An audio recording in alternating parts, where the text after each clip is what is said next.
So tonight I wanted to make Mongolian beef, but I wanted to make something that was easy to do and ready in just like 30 minutes.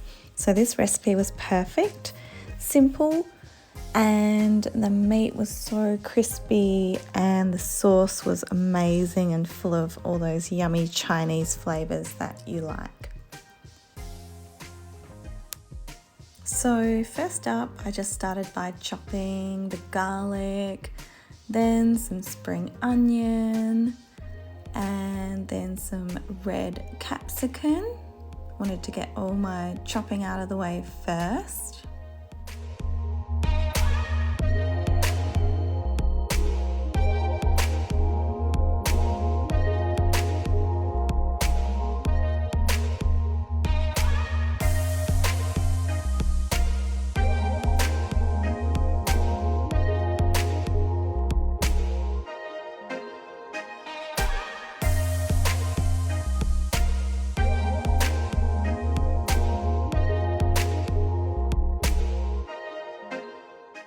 And I've popped that all into a big bowl and I'll set that aside for later.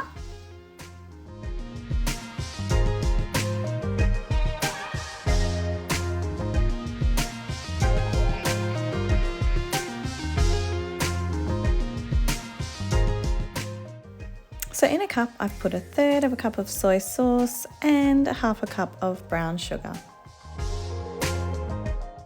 So now I'm going to put my diced beef into a freezer bag and coat it with 1/2 a cup of plain flour. The recipe actually says corn flour, but I only had plain flour in the pantry, so that's what I'll be using today.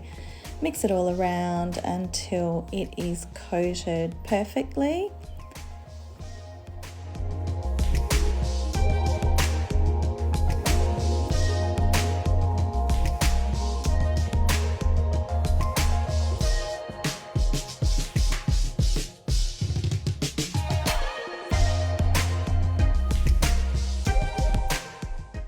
So we want to heat up some oil in the pan, make sure it's really hot.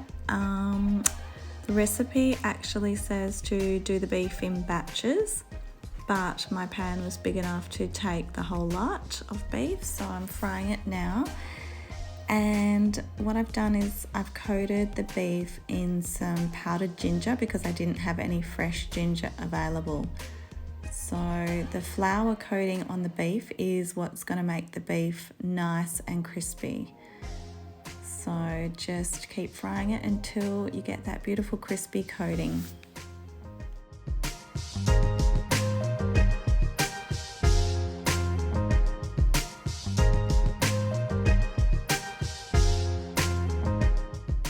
So as I'm taking the last of the beef out, I'm immediately popping in the capsicum and the onion because I want to soften those up before I put the greens in because they will soften quite quickly.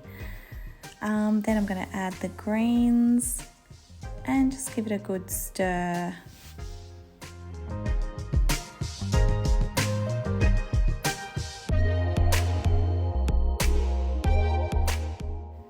Then I'm going to add the beef back in, add the soy, which I also topped up with water as the recipe stated.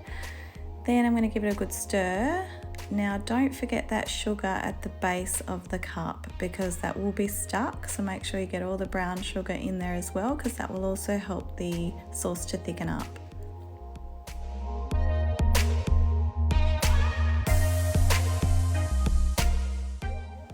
Now it's time to plate up. I prepared some rice earlier, so I'm just dishing that out and putting the meal together. So stay tuned for the recipe at the end.